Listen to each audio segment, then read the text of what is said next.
पृथ्वी महान है, ये हमारा घर है। अंतरिक्ष की विशालता में एक बड़ा नीला हरा गोला। दुर्भाग्य से पृथ्वी के कुछ डरावने पहलू भी है। पृथ्वी ही एकमात्र जगह है जहाँ पर हम रह सकते हैं, तो हम बस इन डर का सामना करने वाले हैं। मैं हूँ सुधाकर मेहड़ा और आप देख रहे हैं मजेदार टॉप 10 और ये है पृथ्वी के बारे में 10 डरावने तथ्य। तो नंबर 10 पर है ऑर्बिटिंग अ ब्लैक होल।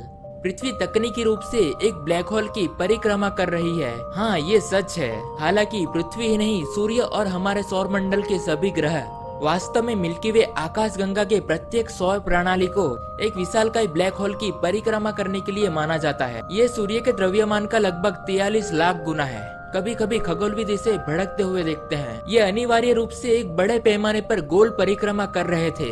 अच्छी खबर ये है कि ये हमसे 25,000 प्रकाश वर्ष दूर है, तो ये अभी के लिए बहुत ही दूर है। और नंबर 9 पर है ओवरड्यू एस्टेरॉइड। 6 करोड़ साल पहले एक 15 किलोमीटर का एस्टेरॉइड मैक्सिको से टकराया था, जो डायनासोर के विलुप्त होने का कारण बना। पृथ्वी से टकराने वाले इस एस्टेरॉइड को एक बहुत ही दुर्लभ घटना मानी जाती है। वैज्ञानिकों का मानना है कि ये हर 5-6 करोड़ वर्ष में होता है। यदि आपको याद होगा कि जिसने डायनासोर को मिटा दिया था वो 6.6 करोड़ वर्ष पहले हुआ था।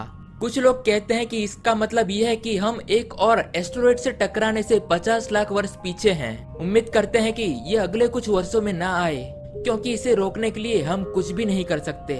और नंबर 8 पर है अर्थ स्पीड। अगर आप भूमध्य रेखा पर खड़े होते हैं तो आप पृथ्वी के साथ 1000 मील प्रति घंटे से अधिक की दूरी पर घूमेंगे। इसी समय लगभग पृथ्वी भी 67,000 प्रति घंटे सूर्य की परिक्रमा कर रही है। ये सही है। जैसा कि आप अभी इस वीडियो को देख रहे हैं तो आप भी 87 बार सूर्य की परिक्रमा कर रहे हैं, लेकिन आप उड़ नहीं पाते, क्योंकि पृथ्वी पर सब कुछ स्थिर दर पर एक साथ बढ़ रहा है।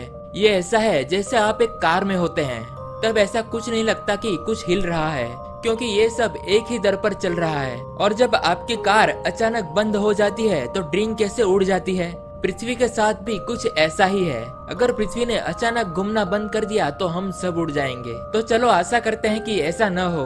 और नंबर 7 पर है मूविंग ऑन। अगर इंसान मर जाते तो पृथ्वी की देखभाल नहीं होती। यदि आज हम गायब हो गए तो कोई भी ऐसा रिकॉर्ड नहीं होगा जो हम केवल कुछ 100 लाख वर्षों में अस्तित्व में हुआ करते थे। पृथ्वी पूरी तरह से प्राकृतिक दिखेगी। कुछ मुट्ठी भर मानव जीवाश्म रह सकते हैं, लेकिन हर शहर, हर पुल और कला का हर टुकड़ा, जो कुछ भी आपने कभी देखा या इस्तेमाल किया है, वो समय के साथ टूट जाएगा। ये एक बहुत ही डरावना विचार है। क्या कुछ भी मायने रखता है। और नंबर 6 पर है एक्सटिंक्शन।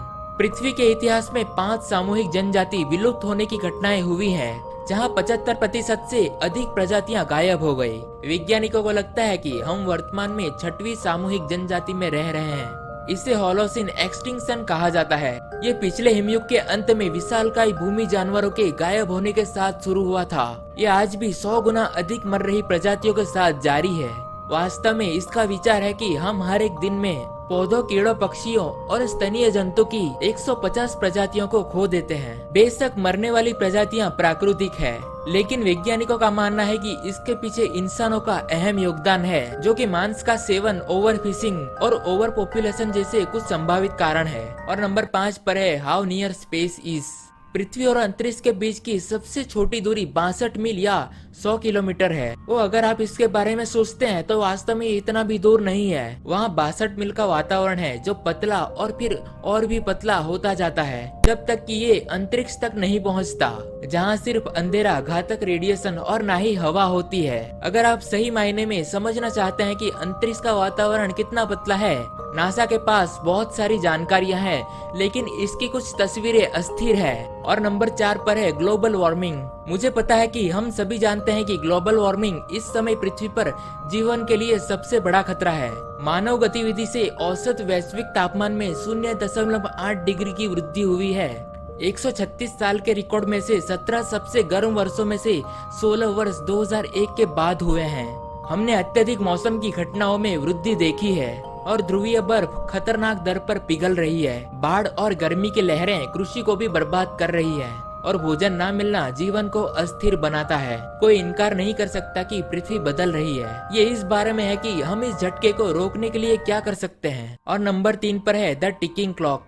पृथ्वी 450 करोड़ वर्ष पुरानी है और ये बहुत ही पुरानी है। हर अरब वर्षों में सूर्य की चमक लगभग 10% तक बढ़ जाती है क्योंकि ये अपने हाइड्रोजन के माध्यम से जलता है। अगर एक और बार 10% की वृद्धि बढ़ जाती है तो पृथ्वी रहने योग्य नहीं होगी। जिसने जीवन को फलने फूलने दिया है, महासागरों में बाष्पीकरण शुरू हो जाएगा जिससे ग्रीन हाउस गैस का निर्माण होगा जो गर्मी को जाल में डाल देगा और इस प्रक्रिया को और भी तेज कर देगा।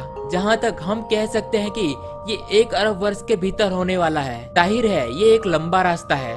तब तक तो मनुष्य विलुप्त भी हो चुके होंगे और अंतरिक्ष में किसी और ग्रह पर बस गए होंगे, लेकिन फिर भी ये सोचने की बात है कि हमारा ग्रह धीरे धीरे समाप्त हो रहा है। और नंबर 2 पर है 8 मिनट्स। पृथ्वी सूर्य से 8 प्रकाश मिनट की दूरी पर है। इसका मतलब है कि हम तक प्रकाश को पहुंचने के लिए 8 मिनट लग जाते हैं। जब आप सूरज को देखते हैं, हालांकि आपको नहीं देखना चाहिए, पर आप वास्तव में देख रहे हैं कि 8 मिनट पहले ये कैसा था। ये अच्छा है, लेकिन एक और परेशान करने वाला विचार है, वो ये है कि यदि सूर्य फट गया या गायब हो गया तो हमें पता नहीं चलेगा कि 8 मिनट तक कुछ बुरा हुआ है। यहाँ तक कि अगर हम आकाश की ओर देखते हैं तो ये अभी भी ऐसा ही प्रतीत होगा क्योंकि प्रकाश अभी हम तक नहीं पहुँचा होगा।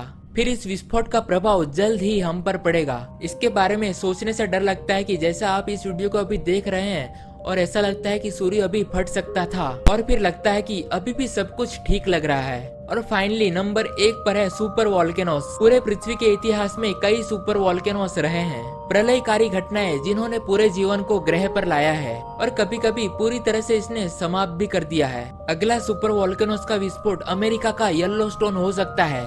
ये पूरा नेशनल पार्क पृथ्वी के नीचे एक विशाल जलाशय की सतह में स्थित है। वैज्ञानिकों का कहना है कि ये हर 6 लाख वर्षों में विस्फोट होता है। पिछले विस्फोट के बाद से 6,40,000 साल हो चुके हैं, लेकिन कुछ भी नहीं हुआ है। इसका मतलब ये नहीं है कि ये शांत हो गया है। येलोस्टोन का मैदान 1923 में 74 सेंटीमीटर ऊंचा था, जो नीचे की भारी ज्वाला के कारण हुआ था। इस विस्फोट का प्रभाव इतना बड़ा है कि हमें इस पर एक लंबी वीडियो बनानी पड़ेगी। ये सुपर वॉल्केनो पृथ्वी पर जीवन के लिए बिल्कुल भी अच्छा नहीं होगा, बिल्कुल भी नहीं। तो दोस्तों, मुझे लगता है कि वीडियो दिलचस्प और थोड़ा डरावना भी था। मुझे लगता है कि पृथ्वी की डरावनी चीजों के अलावा अच्छी चीजें भी है। हमेशा की तरह वीडियो देखने के लिए शुक्रिया। और हाँ, जाने से पहले आपसे एक छोटी सी रिक्वेस्ट है, अगर अभी तक आपने इस चैनल को सब्सक्राइब नहीं किया है तो प्लीज इस चैनल को जल्दी से सब्सक्राइब कर लेना, ताकि मैं आपके लिए ऐसे ही मजेदार कंटेंट के साथ वीडियोस लाता रहूं। मैं हूं सुधाकर और मैं आपको नेक्स्ट वीडियो मिलूंगा।